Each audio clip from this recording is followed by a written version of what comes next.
Listo, ya empecé a grabar. Un segundo en lo que me paso a la presentación.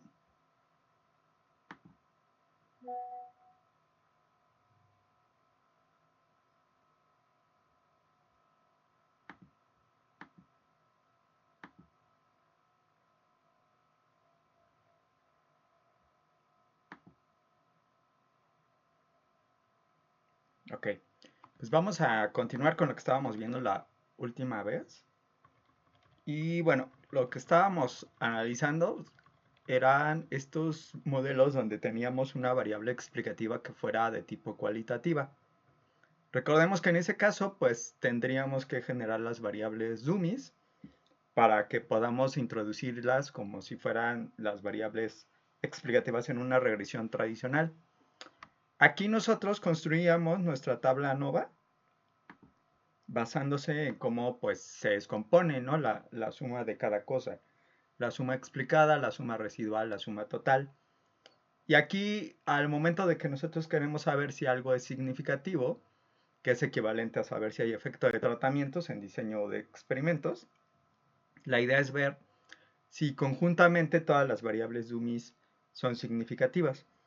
Para ello, pues nosotros tendríamos que generar estas variables dummies usando una categoría de referencia. Y entonces, digamos, en términos de la prueba de hipótesis, el número de grados de libertad pues viene siendo el número de parámetros en el modelo sin contar la constante, que son t-1.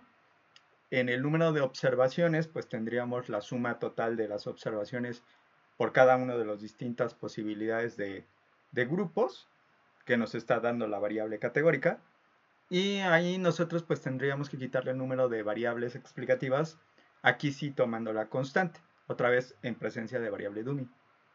Y el número de observaciones menos 1 pues es el total.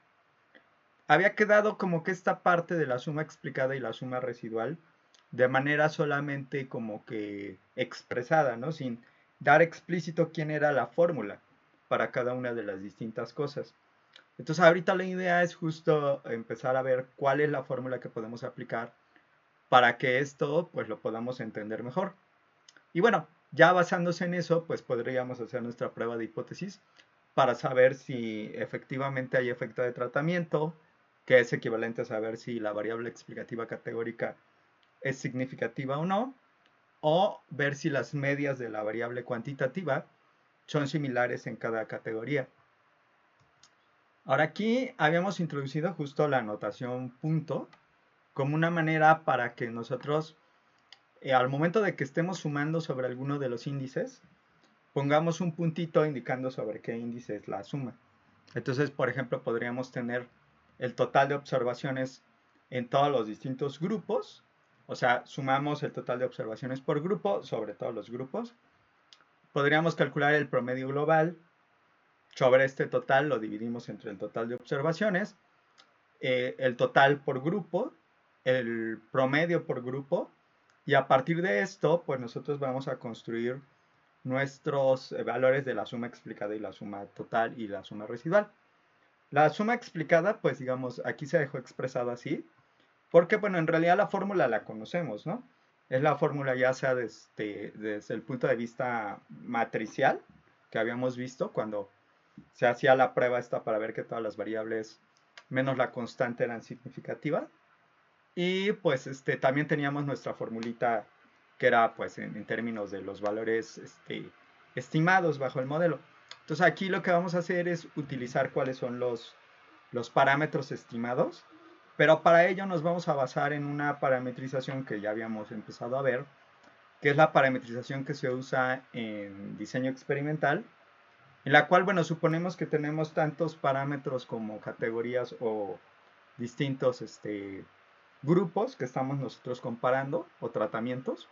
Y de ahí nosotros pues habíamos construido, que eso ya lo habíamos hecho desde antes, la matriz de diseño X, la matriz Y, perdón, el vector Y de las observaciones, de la respuesta y el valor beta, que es un vector de los parámetros. Aquí nosotros habíamos como que calculado cada parte para poder hacer las ecuaciones normales. X transpuesta por Y y X transpuesta por X. Y de ahí habíamos planteado las ecuaciones normales, que son estas, pero que observábamos que si tú sumabas todas estas estas últimas posibilidades de igualdad, íbamos a obtener justo la primera, justo por lo que ya hemos comentado, de que pues aquí habría este problema de que no hay ausencia de multicolinialidad, porque pues estaríamos observando que una de las eh, posibles ecuaciones pues es combinación lineal de las otras. Y entonces desde el punto de vista de diseño experimental ahí se decidía que esta suma fuera cero, y de ahí habíamos llegado a dos expresiones que podrían usarse para estimar las cosas que necesitamos, que sería mu gorro, que es como que la media o el término constante, que es justo la media global que obtenemos con todos los datos. También tendríamos que, en el caso del efecto de tratamiento, es la diferencia entre la media del tratamiento yésimo o el grupo yésimo y esa media global. Y básicamente la estimación de la media de la distribución normal, pues justo es la media muestral, o sea, tiene como mucho sentido. Pero bueno, justo aquí lo que vamos a hacer es utilizar esto que se calculó, los estimadores, para saber quiénes son las expresiones de las distintas partes que nos interesan. Entonces vamos a usar cada cosa, ¿no? Las medias, los efectos de tratamiento, etcétera, estimados bajo esta parametrización, que como he comentado en otras ocasiones, es una parametrización que no tiene por qué darte el resultado similar al que tendríamos con las variables dummies, porque son cosas distintas. Pero aquí podemos empezar a sustituir quién es cada parte dentro de las ecuaciones, para pues justo poder obtener a qué corresponde pues cada uno de los distintos términos, ¿no? De la suma residual, de la suma explicada y de la suma total. Entonces, bueno, hay uno de estos cálculos que se los voy a dejar a ustedes más bien como parte de la tarea y que se va a basar justo en las expresiones que ya habíamos demostrado o que ya habían demostrado ustedes en la tarea anterior, de cómo se están relacionando los distintos parámetros estimados, los valores correspondientes a X y a Y. En particular, la suma residual tenía esta expresión algebraica, y si ustedes pues esto lo resuelven a través de quién es cada cosa dentro de la ecuación, o sea, nuestro vector beta, por ejemplo, estaría formado por mi gorro, tau 1 gorro, etcétera, hasta tau gorro t. Solamente tendrían que sustituir, hacer como que los cálculos, y a partir de esos cálculos pues se simplifica y se llega a esta expresión de la suma residual. Fíjense cómo aquí lo que estamos obteniendo con esta suma residual es como qué tanto las observaciones que tenemos para un individuo J dentro de un grupo I se están alejando del valor de la media para ese grupo. Si ustedes lo pensaran en términos de las observaciones por grupo, estás viendo qué tanto se aleja cada observación a su correspondiente grupo, ¿no? Y ahí lo estamos sumando sobre todas las distintas posibilidades de grupos. Entonces, esta es nuestra suma residual. Nuestra suma total, esa no hay que demostrar nada, porque siempre es igual. Siempre viene siendo la suma de los y y j comparada con el promedio, ¿no? Que tenemos de las observaciones. O sea, es la expresión tradicional de la varianza, ¿no? O sea, la definición que tenemos, por ejemplo, para una muestra con un solo índice, pues es nuestra variabilidad tradicional, suma de y menos y barra al cuadrado. Y bueno, aquí la única diferencia es que estamos sumando, digamos, con dos índices, ¿no? Y j, pero al final es lo mismo, estamos sumando sobre todas las observaciones. Y bueno, de hecho, se demuestra en estadística que esto se puede expresar como la suma de los y al cuadrado menos n y barra al cuadrado. Digo, porque a veces voy a poner algunas expresiones similares en términos de esta otra cosa. Y bueno, entonces ya tenemos esta expresión, que de ahí deriva directamente esta. De esta, pues nosotros vamos a usar relaciones, bueno, de esta con esta vamos a usar relaciones que ya conocemos de la regresión para calcular la suma explicada. Y justo es la relación típica, ¿no? De que estamos suponiendo que tenemos un modelo donde hay un término constante, que justo es la mu, y entonces nosotros sabemos que la suma explicada más la suma residual me va a dar la suma total. Acuérdense, esto solamente es en presencia de término constante. Y de aquí nosotros podemos derivar que la suma explicada, simplemente despejando, es la suma total menos la suma residual. Entonces vamos a usar esta suma total, esta suma residual, y vamos a derivar quién es la suma explicada, que es la parte que nos falta. Y bueno, para eso hay que ir haciendo la algebrita, ¿no? O sea, ya sabemos quién es la suma total, ¿no? Es esta que vimos arriba. También sabemos quién es nuestra suma residual. Entonces vamos a ir desarrollando cada parte. Esta parte de aquí, pues básicamente es esta que nosotros tenemos acá, solamente que en términos de dos índices, pero pues es lo mismo, ¿no? Es la suma de las y j al cuadrado sobre todas is y todas j, menos el total de observaciones por la media usando todos los datos, ¿no? Al cuadrado. Esto pues entonces es nuestra definición de suma total y la relación algebraica. Y de aquí pues solamente hay que ir haciendo pues cada una de las partes de los cuadrados. Este es el cuadrado del primero, el doble del primero por el segundo, pero bueno, al momento que calculamos ese doble, nos vamos a dar cuenta que, digamos, en esos cálculos, cuando multiplicamos por 2, nos va a quedar, bueno, el 2 que extraemos de aquí, igual el signo negativo. De aquí nos quedaría la suma del valor de las y j sobre todas nuestras distintas j. Ahora, ese valor que nosotros ahí tenemos, pues resulta que es ni por y punto barra, porque pues la suma de las y y j es lo mismo que y punto, o sea, el total de observaciones del grupo y eso lo podemos ver por definición de media como ni veces la media correspondiente. Y bueno, de esta parte que tenemos asociado al y punto, pues no está dependiendo para nada de j, entonces de hecho sale de la suma con la j, y por eso nos queda esta expresión que tenemos acá. Luego este de acá, pues simplemente es elevarlo al cuadrado, y ahí tomar en cuenta que al elevarlo al cuadrado otra vez, esto no está dependiendo de j, por lo tanto nos queda ni veces ese término al cuadrado, es lo que tenemos acá. Pues ya tenemos esta primer parte, de aquí solamente vamos a simplificar un poquito más. Este de acá pues es lo mismo que tener y punto entre ni, porque es la definición de una media del grupo. Y entonces ahí nosotros al momento de que utilizamos esto, o sea de que vamos a sustituir los valores correspondientes al valor asociado a la media para un grupo, pues esto lo podemos expresar como ni y punto al cuadrado, porque pues es el total al cuadrado que se deriva de aquí. Nos queda una ni al cuadrado, que pues es la que tiene que ver con estas dos cosas, y la ni del numerador, ¿no? Que se van a cancelar.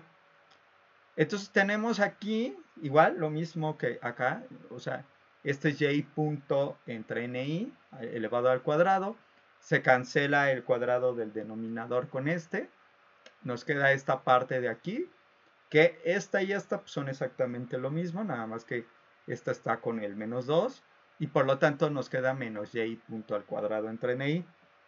De aquí nosotros pues vamos a cancelar este con este, y solamente vamos a tener estos dos términos con sus signos asociados, ¿no? El signo negativo aquí y el signo positivo acá. La suma explicada la podemos expresar así. Y bueno, para que se note más qué significa la suma explicada, vamos a hacer un poquito más de álgebra para pues esto expresarlo de otra forma. Entonces vamos a ver quién es esta expresión. La doble suma de y punto barra, o sea, la media por grupo, menos la media global al cuadrado.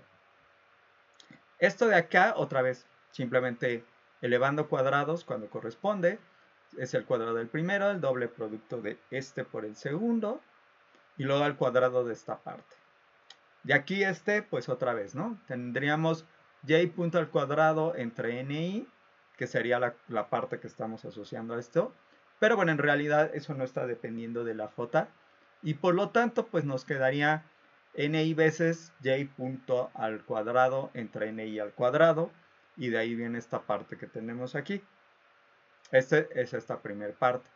Luego tenemos que pues sale como constante de las dos sumas, y en términos de, digamos, la otra parte que es la y punto barra, pues lo que pasa es que desde el punto de vista de la j, pues esto ya no está dependiendo de nada. Y entonces tendríamos nij punto barra, que es equivalente a y punto, ¿no? Esto sumado sobre todo la cis, que es esta otra suma. Y bueno, de acá pues ya lo último que falta es que este otro término pues igual es un valor que es constante para todos los posibles valores de las dos sumas y j. Y por lo tanto pues nos queda el total de observaciones, que es el total de elementos de todas las n's sumadas, por y punto barra al cuadrado. Pero bueno, ya esto pues justo corresponde a y punto, lo que tenemos aquí. O lo podríamos expresar como y punto, bueno, al momento que nosotros tomamos en cuenta el n punto, lo podemos expresar como n punto veces y punto, barra, ¿no? Digo, son muchos puntos y así, pero así es en diseño experimental. De hecho, en diseño experimental, cuando tenemos muchos más tratamientos, o sea, no nada más un tratamiento, pues imagínense, estos índices se ponen horribles porque vamos a tener 3, 4, 5 o 6 índices, ¿no? Dependiendo de cuántas variables categóricas o factores tengamos. Pero aquí, bueno, básicamente ya teniendo esto, pues ya estamos teniendo esta primera parte y esta segunda parte, que como arriba, pues es lo mismo, 1 con signo menos 2, 1 con signo positivo, y que nos genera esta expresión, que es justo la de arriba. En otras palabras, pues la suma explicada la podemos expresar de esta manera. Entonces ya tenemos las tres expresiones. La suma explicada, pues es esta suma que tenemos acá. Si se fijan, ¿qué es lo que está pasando aquí? Estamos calculando la media para un grupo específico, ¿no? Para cada grupo. Y estamos viendo qué tanto se aleja de la media global. Entonces, esta es como que la variación que nosotros vamos a tener entre los distintos grupos. O sea, cada grupo pues tendría su media asociada y ahí punto barra. Y estamos viendo qué tanto se aleja de la media global, ¿no? En función de esta expresión. Por otro lado, esta que teníamos acá arriba, la suma residual, es como la variación que tenemos dentro de cada uno de los grupitos, ¿no? O sea, digamos, tienes las observaciones dentro de un grupo, vas viendo qué tanto te estás alejando de cada observación individual de la media de ese grupo, y esto pues lo calculamos para todos los grupos. Entonces, esta es la variación que tendríamos, digamos, dentro del grupo, ¿no? Dentro de nuestra variable, ¿no? Categórica en las distintas categorías.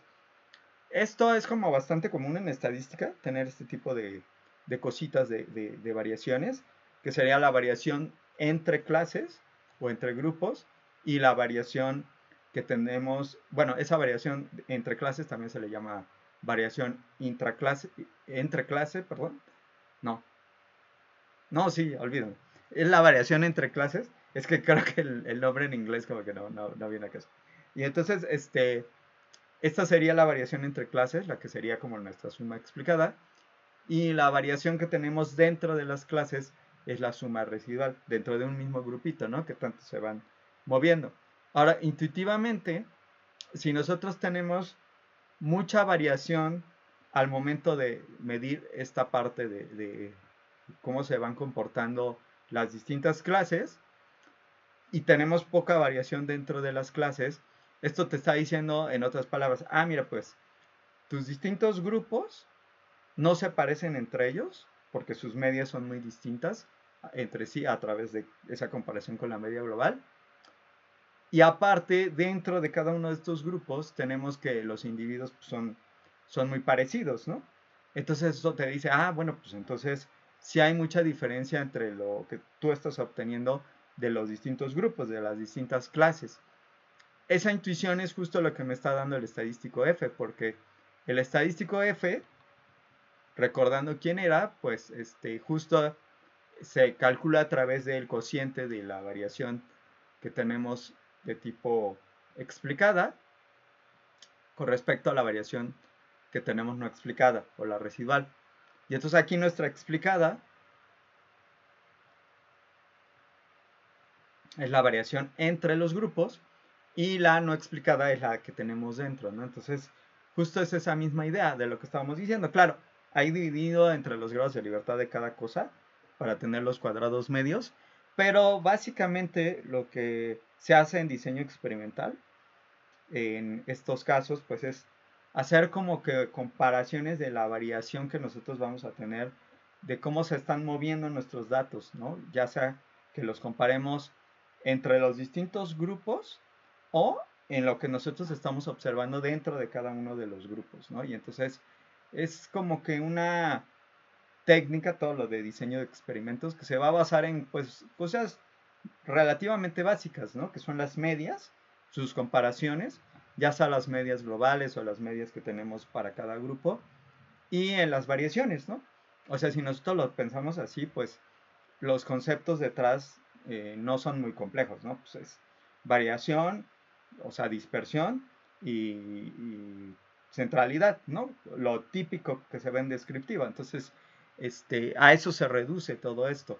Aunque por supuesto, o sea, aquí al momento que estamos haciendo estos análisis, pues algo importante es que tienen que tener una estructura tal que la media pues sí sea el parámetro de centralidad que tenga sentido para la información. Recuerden que, o sea, por ejemplo, podemos tener información que tenga muchos datos discrepantes, muchos outliers, y ahí a lo mejor la media no sería la mejor manera para medir qué tan centrada está la información. A lo mejor ahí te conviene más la mediana.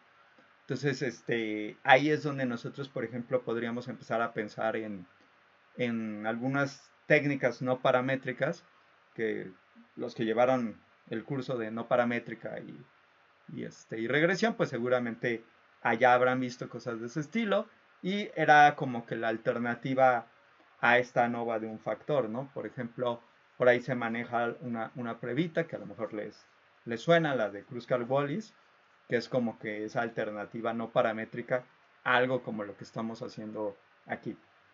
Entonces, bueno, nuestra ANOVA, básicamente, pues la podemos reescribir ahora con estas formulitas que estamos dando, que les digo que pues todo esto de diseño experimental, pues usa mucho esa notación de punto y de estas como que variaciones que nosotros vamos viendo, ¿no? O sea, a través de cómo se mueven las cosas. Entonces, bueno, ya supongamos que podemos hacer nuestra prueba, ya lo vimos en un sentido práctico también, cómo podíamos hacer nuestra ANOVA. Y luego, ¿qué? ¿No? O sea, bueno, ya sabemos que hay efecto de algo, ¿no? Que hay una diferencia, ¿no? Entre los distintos grupos de cómo se están comportando las cosas. Pero pues, ahí nosotros tendríamos que luego definir qué es lo que sigue. Entonces, bueno, me voy a pasar rápido nada más aquí para recordar que estábamos viendo esto de la ANOVA de un factor y que ya habíamos visto, digamos, ya habíamos llegado a la parte donde pues calculábamos las ANOVAs y que las podíamos ver ya sea que lo vieras a través de A o B, que es el comando que se usa para ANOVAs de un factor, o lo vieras como un modelo de regresión, generando pues las variables dummies con tu categoría de referencia, que por default en el caso de Python, digo de R, perdón, se toma la primera. Ahora, aquí, ya que nosotros sabemos que se rechaza la hipótesis y que nosotros decimos, bueno, pues sí hay diferencia, ¿no? Por ejemplo, aquí sí había diferencia en la producción que íbamos a tener de acuerdo a la rama económica, ¿no? A la que se dedicaba, no a la que se dedicaba, de la que se tenía información, ¿no? En cada una de las distintas observaciones. Entonces, bueno, eso lo habíamos hecho en términos prácticos. Pero bueno, ya que tenemos eso, en muchas ocasiones nos interesa saber cuáles parejas de valores de las variables categóricas o de los distintos tipos de tratamientos, pues tienen diferencias importantes significativas, ¿no? Que justo esas diferencias son las que me llevaron a la diferencia global. O sea, si tú ves que hay diferencia global entre los distintos tratamientos, es porque en algunas de las parejas debió de haber alguna diferencia, ¿no? Y que por lo tanto, pues esas diferencias por parejas se lleva también a una diferencia global. Entonces, justo lo que vamos a hacer es esta cosa que se conoce como comparaciones múltiples. Y también vamos a introducir el concepto de contrastes, ¿no? Ya que nosotros sabemos que hay una diferencia significativa de, este, de estas variables dummies, excepto la de referencia, o que hay efecto de tratamiento, o que las medias no son iguales entre los grupos, nosotros haríamos la comparación múltiple. O sea, no se puede hacer de otra manera, ¿no? O sea, si te saliera que en ese caso observamos que no hay diferencias significativas entre los grupos, pues entonces no necesitas hacer este segundo paso, ¿no? Más bien ahí ya no hay diferencias significativas y ahí terminas. Este paso ya es para que nosotros podamos comparar por parejas. Pero bueno, resulta que las comparaciones múltiples van a ser un caso particular de algo que se conocen como contrastes. Si se acuerdan, nosotros teníamos que había estas funciones, o bueno, yo se los había mencionado más bien, que sin importar cuál es la parametrización que utilices, o sea, no importa si uso la de diseño de experimentos, si uso la de variables dummies, o si uso cualquier otra, yo voy a obtener exactamente la misma estimación, o sea, el mismo valor, independientemente de cómo lo haya calculado, ¿no?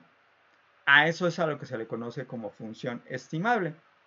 Y entonces esa es la función estimable en general, ¿no? Que puede ser algo lineal o no lineal. Pero bueno, en términos ya de algunas funciones que son más comunes, son las funciones lineales estimables, que son igual aquellas funciones que sin importar la parametrización me da lo mismo, pero pues digamos son lineales justo porque las podemos escribir como una combinación lineal de cada uno de los distintos tratamientos, ¿no? O sea, el tratamiento 1, 2, 3, 4, 5, etc. Ahora, para que sean estimables, justo lo que tiene que ocurrir es que la suma de los coeficientes que forman parte de esa combinación lineal sean cero. Entonces, si tú tienes una combinación lineal de los tratamientos en la cual los pesos de la combinación sumados valen cero, pues entonces tú ya tienes una función lineal estimable. Ahora, en el caso de los contrastes, pues realmente lo que estamos haciendo son funciones lineales estimables, porque estamos calculando la diferencia entre el tratamiento késimo y el elésimo, ¿no? Con k diferente de L. Y bueno, es un caso particular de esto, porque el peso que le estamos dando aquí al tratamiento K, CK pues es 1, el que le estamos dando al tratamiento L pues es menos 1, y al momento que nosotros sumamos esto, bueno, tomando en cuenta que todos los demás pesos son 0, pues vamos a obtener un 0, como nos lo pide aquí. Y entonces en este caso estaríamos generando la diferencia de los tratamientos, ¿no? Que pues nos está diciendo qué tan diferentes son las medias que tenemos en dos grupos. Justo aquí nosotros pues podemos generar esta diferencia entre tratamientos, pero ya cuando estamos hablando de comparaciones múltiples, estamos hablando de todas estas diferencias para todas las posibles combinaciones de K y L. O sea, son T en dos combinaciones, ¿no? Las que estaremos formando con pruebas de hipótesis de tipo TK igual a TL. Este tipo de prueba de hipótesis justo tiene esta formita, porque si yo paso esto del lado izquierdo, pues justo tengo TK menos TL igual a 0. Entonces estoy haciendo una prueba de hipótesis sobre un contraste, el contraste donde tenemos estos pesos particulares. Sin embargo, aquí no me interesa aplicar este contraste solamente para una de las parejas, ¿no? K y L, sino que me interesa para todas las parejas posibles. Entonces ahí nosotros hacemos algo que también es muy común en estadística, no sé si en algún punto alguien lo haya oído, pero hay ocasiones donde nosotros estamos aplicando un análisis muchas veces, ¿no? Sobre los mismos datos. Entonces ahí el nivel de significancia que nosotros tengamos de una prueba se va a repartir en todos los distintos posibles pruebas que estamos aplicando, ¿no? O sea, digamos, por ejemplo, aquí que tenemos T en dos combinaciones, no estamos aplicando una sola prueba, sino que estamos aplicando todas las combinaciones posibles, y entonces el alfa que vamos a utilizar, pues como que ya no es alfa para cada una de las pruebas, sino que se va repartiendo, y de ese modo nosotros vamos a obtener como que un tipo de prueba donde estás simultáneamente probando muchas cosas. Hay veces que, por ejemplo, también se hacen análisis donde utilizas, no sé, muchísimos modelos con los mismos datos y pues ahí involucra algún nivel de significancia y pasa lo mismo, ¿no? O sea, tú repartes como que ese nivel de significancia porque pues estamos usando los datos como que en más de una ocasión, ¿no? O sea, como que estamos usando la misma información, ¿no? Y entonces el error tipo 1 pues ya va a cambiar. Entonces, bueno, hay muchas maneras de hacer estas comparaciones múltiples. Entonces, cada forma, pues, como que supone cosas un poco distintas. Y cada una de las distintas formas, pues, al final de todos modos, tiene que hacer estas pruebas de las distintas combinaciones.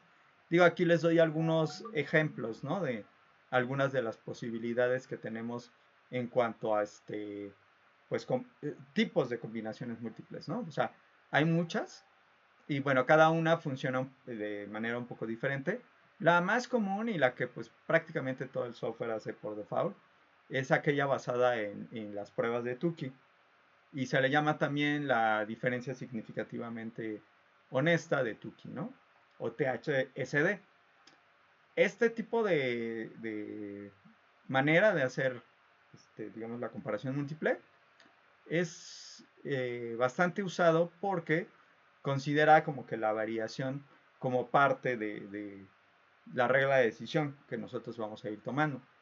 Entonces, en la prueba de Tukey, digamos, la idea esencial, como en todas las pruebas de estadística, pues es relativamente básica, ¿no? Lo que nosotros vamos a estar haciendo es comparar qué tanto los tratamientos se parecen, y justo como los tratamientos me están hablando de las medias de cada uno de los distintos grupos, nosotros podríamos ver qué tanto estos elementos son iguales o la hipótesis nula se cumple en función de qué tanto las medias que nosotros estamos obteniendo de tipo muestral por grupo son similares entre sí, que es justo lo que me está haciendo este cálculo de este estadístico. O sea, si este valor fuera muy grande, pues entonces, ¿qué te diría? ¿No? O sea, bueno, en términos intuitivos. Si este valor fuera muy grande, pues te diría, pues entonces esta hipótesis de que los tratamientos son parecidos, pues no tiene sentido, porque la diferencia entre las medias de los distintos grupos que estás comparando, pues son grandes, ¿no? Por lo tanto, pues el estadístico, digamos, el que uno pensaría de forma inmediata, pues es ¿no? La diferencia de los promedios por grupo. Ahora, justo lo que hace la prueba de Tukey, como también mucho de lo que se hace en estadística, es no nada más tomar en cuenta la diferencia como tal, sino también tomar en cuenta la variación que nosotros vamos a tener. Entonces, bueno, las pruebas de hipótesis que estamos planteando son para cada pareja de tratamientos KIL. Y bueno, es una prueba de dos colas, ¿no? Que Tau K y Tau L son iguales, o es equivalente a que Tau K menos Tau L es igual a 0, contra la alternativa de que Tau K sea distinto que Tau L, o que la diferencia sea distinto de 0. Ahora, el nivel alfa, como comentaba arriba, se va a compartir entre todas las posibles combinaciones de 2 en 2 que vamos a ir aplicando, ¿no? Aquí para nuestros, cada una de nuestras parejas. Y bueno, ¿cómo hacemos este proceso? Nosotros vamos a calcular la diferencia que tenemos en valor absoluto entre el tratamiento K y el tratamiento L. Y aquí nosotros lo vamos a comparar contra este valor que estamos dando aquí, que es la diferencia mínima significativa honesta, a un nivel de significancia alfa.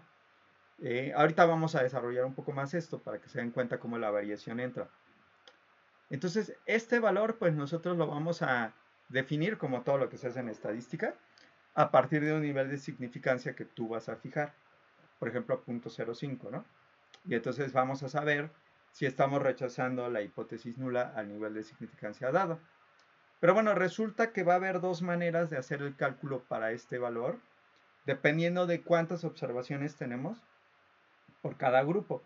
Es decir, si el diseño es balanceado, que es cuando NI es el mismo valor para todas las Is, por ejemplo, que NI fuera R para todas las Is, que quiere decir que el número de observaciones por grupo pues es la misma.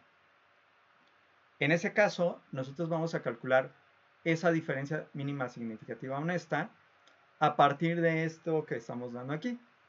Esto es una distribución que pues no es una distribución de las más famosas, pero pues de la cual nosotros podemos saber cuáles son sus cuantiles, ya sea que lo hagamos a través de tablas o que nos vayamos a software como por ejemplo R, y donde podemos encontrar esta distribución. Y esta distribución es dependiente de dos grados, bueno, de dos partes, que son los grados de libertad, del numerador y denominador, y que si nos fijamos, pues está como muy ligado a cosas que ya hemos hecho en nuestro, por ejemplo, estadístico F, ¿no? Donde teníamos uno era el del numerador, otro era el del denominador. Ahí lo que teníamos, bueno, era un poquito diferente porque nos resultaba que en el numerador había t menos 1 grados de libertad y en el denominador n punto menos t. Pero bueno, básicamente es parecido, ¿no? Salvo en el numerador que es t, aquí en este caso. Entonces, este valor ustedes lo calcularían a partir de tablas o de R para el cuantil, y pues depende del nivel de significancia. Y lo que tenemos del otro lado, o sea, multiplicado por esto, justo es donde nosotros estamos introduciendo la variación. Estos es los cuadrados medios residuales, ¿no? Que si se acuerdan, los cuadrados medios residuales son justo el estimador de la varianza que tenemos en nuestros modelos de regresión. O sea, en cualquier modelo de regresión, no nada más en diseño experimental, cuando calculábamos la tabla ANOVA y obteníamos este numerito, el asociado al error, este es el estimador insesgado de la varianza, ¿no? Entonces, bueno, justo eso es lo que estamos haciendo aquí. O sea, como que vamos a tomar en cuenta la variación dentro de este proceso que nosotros estamos usando. Ahora, si se fijan, como que esa variación la estamos dividiendo dependiendo del número de observaciones que tenemos. Y esto de aquí, si ustedes lo sustituyeran de este lado, pues digamos que podríamos llevar esto, bueno, esto dejarlo como está, esto llevarlo del lado izquierdo, dividiendo, y entonces te estaría diciendo, pues lo que tienes que hacer es calcular la diferencia de las medias de los dos grupos y dividirlo entre la variación que estamos repartiendo dependiendo del número de observaciones que son en común. Que, bueno, más que la variación, estamos dividiendo entre la desviación estándar correspondiente. Entonces, bueno, o sea, como siempre, ¿no? Como que en estadística todo este tipo de cosas tienen cierto sentido, ¿no? Y aparte, aquí pues sabemos cuál es la distribución contra la cual tenemos que hacer la comparación para, pues, calcular el cuantil. Y bueno, esto es en el caso donde el diseño es balanceado. Entonces el número de observaciones pues, es la misma para cada grupo. Si es desbalanceado, no es muy diferente la fórmula. La única diferencia es que nosotros vamos a estar utilizando, en lugar de NI, que pues acá era el mismo valor para todos los casos, R. Aquí nosotros pues vamos a hacer una sustitución por el valor R que corresponde a la llamada media armónica, que es justo el recíproco. Bueno, de hecho sería el recíproco de la media armónica, porque es 1 entre esto que tenemos aquí, donde estamos calculando, pues digamos como que el promedio, pero pues no de los datos del número de observaciones, sino del recíproco correspondiente, ¿no? Y entonces sustituimos en lugar de R este valor cuando hay desbalance, calculamos todo igual, pero, o sea, como que hacemos esa corrección sobre esta parte y de ahí nosotros pues, ya podemos ver en el caso de datos desbalanceados, pues cómo lo podemos nosotros obtener, ¿no? Y entonces, bueno, esto dependerá justo de cómo se están moviendo nuestros datos. Entonces, bueno, pasando un poco al modelo que habíamos visto. No sé si ya tengo todo cargado, pero bueno, de todos modos vale la pena volver a ver. O sea, estos eran unos datitos donde teníamos esta parte de la producción asociada pues a distintos tipos de ramas socioeconómicas, ramas económicas, perdón, que vendrían siendo pues en particular 1, 2, 3, 4, 5 las que nos interesan, porque quitamos la rama de otros y la rama de no especificados. Y de ahí nosotros pues lo que hicimos fue como que un análisis donde pues lo que veíamos es justo si hay un efecto, ¿no?, de esta variable categórica que es la rama económica sobre el valor de la producción, que viene siendo como que en realidad un cociente entre la producción que tienes en una localidad con respecto a la producción de los valores nacionales.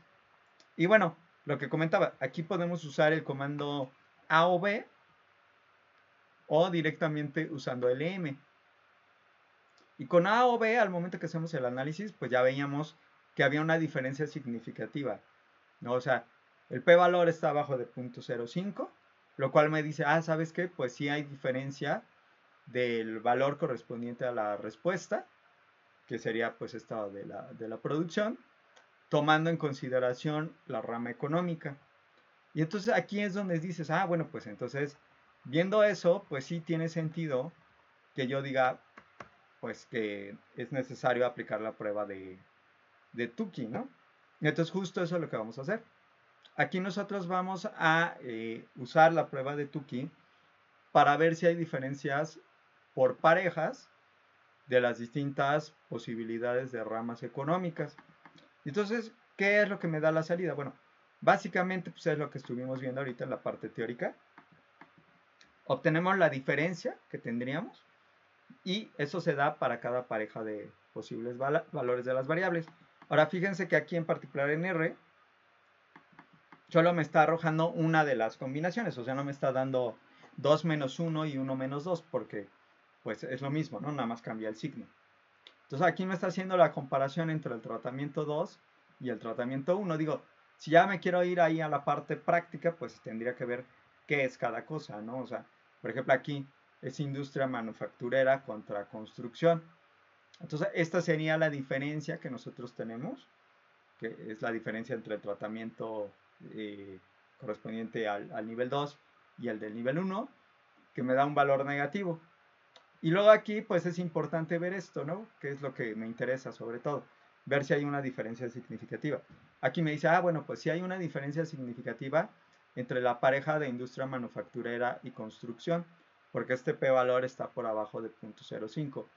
Y luego aquí, pues también podría empezar a ver el signo y más o menos tratar de empezar a interpretar qué significa esto, ¿no? Porque si aquí nosotros estamos haciendo la comparación entre el tratamiento 2 y el tratamiento 1 y esto es menor que 0, pues esto me habla de que los valores que obtengo con el tratamiento 1, que aquí es la industria de la construcción, superan a los del tratamiento 2. O sea, en otras palabras, aquí me dice que los valores correspondientes al promedio de la producción en construcción están superando a los de la otra rama económica, ¿no? Que es la industria manufacturera.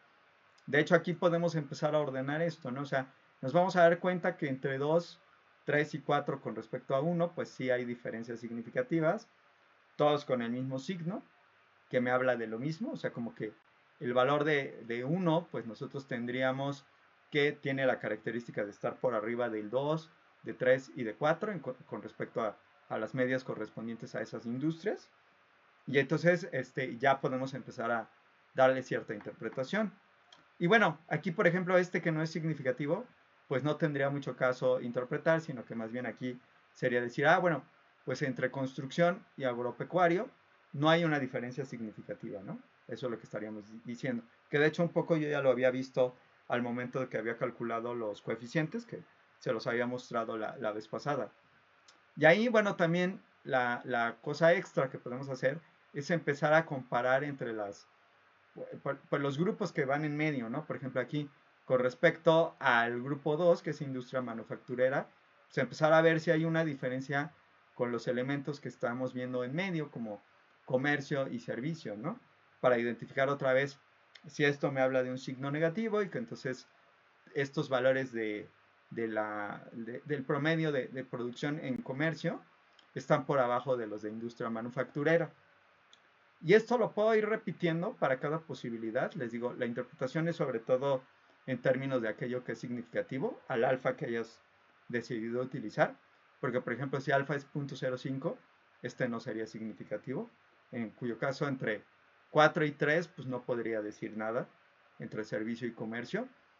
Pero básicamente, basándose en eso, lo que yo estoy observando es que 6 y 1 son los elementos que tienes como que arriba en cuanto a que las medias son más elevadas que todos los demás. De hecho, aquí otra vez, pues si comparamos 6 contra 3, pues estamos observando una diferencia positiva, significativa, que me habla de que el promedio o la media de esta producción en la rama agropecuaria supera a la de la rama comercio y a la de la rama servicio, y acá también a la de la rama manufacturera. Entonces, como que estas dos cosas están por arriba de todo lo demás. Entre ellas no podemos decir nada, porque pues entre ellas no hubo diferencia significativa. Y ya en medio, pues podemos también dar un cierto ordenamiento con las observaciones, digo, los grupos o los niveles que tenemos aquí del 2, 3 y 4. Entonces, eso es donde ya podemos empezar a interpretar en términos prácticos, ¿no? Dependiendo de lo que estemos estudiando. Si es tal cual un experimento, pues ya empezar a ver cómo los tratamientos están comportándose al hacer justo esa comparación por parejas. Entonces, bueno, esa es la idea de las comparaciones múltiples. Lo que vamos a ver la siguiente clase, o sea, mañana, es cómo también podemos aplicar otro tipo de contrastes. No necesariamente la comparación múltiple, sino algún otro tipo de contraste para hacer otro tipo de pruebas de hipótesis que son muy similares a las que vimos, esas de tipo R beta igual a R, ¿no? En el momento en que definimos la regresión, en su caso, pues ya, para cualquier tipo de variable cuantitativa. Entonces, bueno, eso es lo que íbamos a ver hoy. No sé si tengan alguna duda o alguna pregunta hasta aquí.